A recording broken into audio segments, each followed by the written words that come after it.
So there's some serious problems at Northwestern University. There's a lot of things that they don't want to advertise to the media, to the public. They don't want nobody to know. The stuff that they're not proud about, they're going to hide it. They're going to sweep it under the carpet. And it's sad because when you keep doing that, there's no growth. And eventually, it's going to get so dirty that it's going to burst out. And it's really going to make them look really bad. And I think I'm going to be one of those people to help expose a lot of this stuff over there. But when I was employed, I remember when I talk about some of the deaths, I remember there was an NU student who threw himself in the lake, and later on we found out that he committed suicide basically. So he just jumped in the lake, and then it took days to find his body, and then they finally found his body. And pretty much they found out later on that he was gay, and there's a possibility that part of the suicide was in relevance to maybe him not being fairly treated, being gay, and maybe some of the people at the school made certain comments to him that didn't make him feel too good. But there was a suicide right there. There's another time. This was one of the first time. This is like the first time that I saw like. This is one of the first times that I saw a death like right in front of me.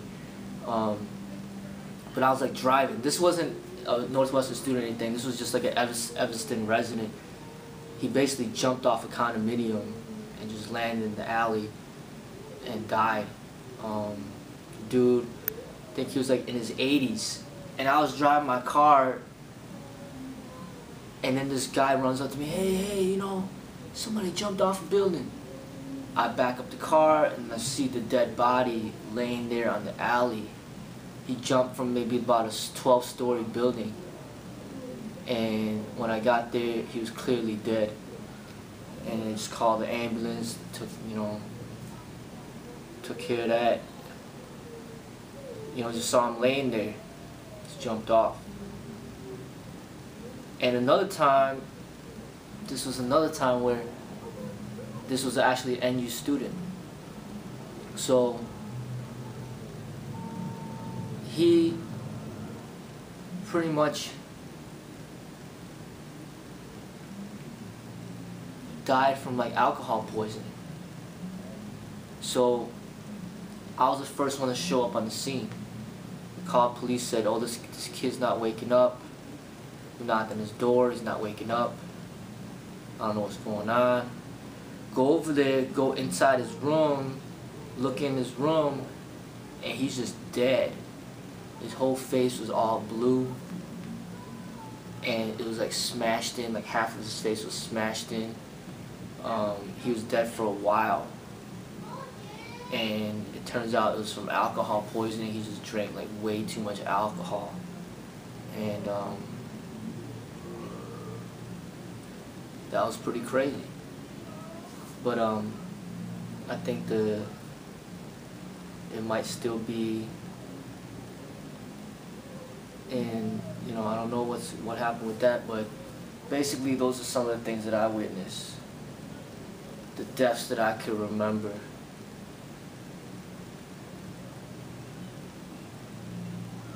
And those are the types of things that, especially the ones that happened at the school, with the alcohol poisoning, and the other person that committed suicide. And there's another suicide too. There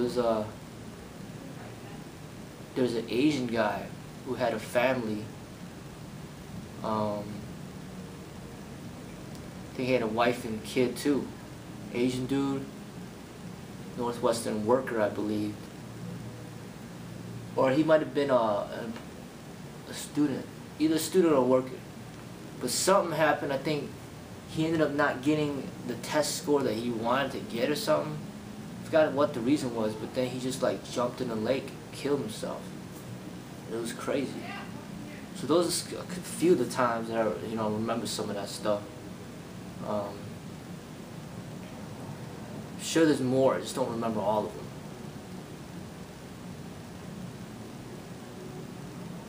But yeah, I mean, what I basically say is that it shouldn't have to take a person's death in order to get people to listen. Like Danny Chen in the military. He committed suicide and couldn't take it anymore. And then people did take it serious, which is good. But it shouldn't have to take a person's death in order for people to kind of take things more serious, And I recently read about a football player, I think it's Chicago Bears, retired football player or something, where he committed suicide, shot himself in the chest or something like that.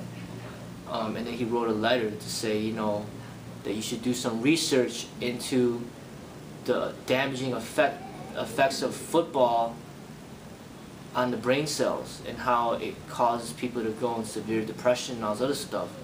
And he killed himself and wanted people to use his body as research, or his brain as research. And then they started to take it a little more serious. Now, it's such a money-making thing, football, the cage fighting, NU thing, that, they don't want to expose the negatives because they just want to keep making money. So a lot of times it takes people to go to those types of measures in order to make a statement. But it shouldn't have to lead to that at all. People should just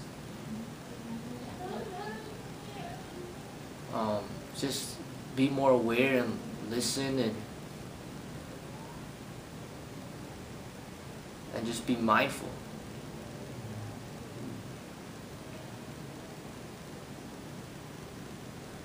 So I shouldn't have to do stupid things in order to be heard.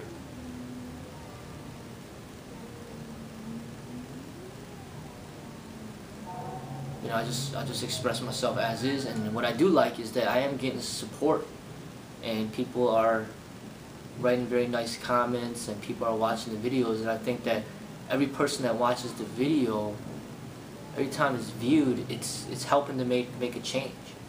No matter if it's one person, 10 people, 100 people, it's great. I think it's an amazing thing. This YouTube thing is amazing, because without the YouTube, like, I wouldn't be able to reach out to anybody, really. I'll be just I feel kind of hopeless that things won't change. But I think that with YouTube, with Facebook, with the social media, it's not hopeless. We can make a change. A lot of this media stuff that's controlled by the people in power, it's not real news. It's not real truth. It's all like filtered. They put out there what they want to put out there. They'll put out there what makes money. They'll put out there that what supports them. They don't want to put out there things that will make them look bad, or they don't want to put, they'll be like, hey, this is the truth, and we could put it out there and make no money, or we could get paid off and make a few $1,000s by not putting this out there. And sometimes, more often than not, they'll take the money and be like, forget this news, let's do something else. So I think that we have, with the social media, we have the ability to make great changes in this world, and we can,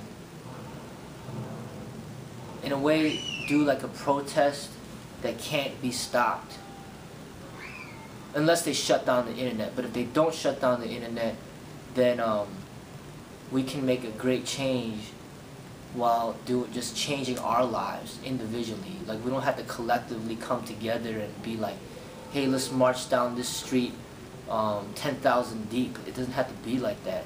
Let's get them to change these laws. I mean, the laws, as we know, it doesn't make the change. The change comes from inside. So if you decide today that, hey, I'm not going to make racist comments anymore, at least not in public, then right there, that's a very good change. If you decide today that, hey, I'm not going to be a bully anymore, then there's the change. If you decide today, hey, you know what, I'm not going to drink alcohol anymore, then there's a change. If you say, hey, you know what, today I'm going to start exercising and I'm going to start doing it consistently 3 times a week, then there's the change. So we have the capability to make a great change to this world right now, right here, just by changing ourselves. And when you change yourself, automatically you generate positive energy within you that can spread to the other people around you, and the next thing you know, you fulfilled the goal of what every great protest is supposed to fulfill.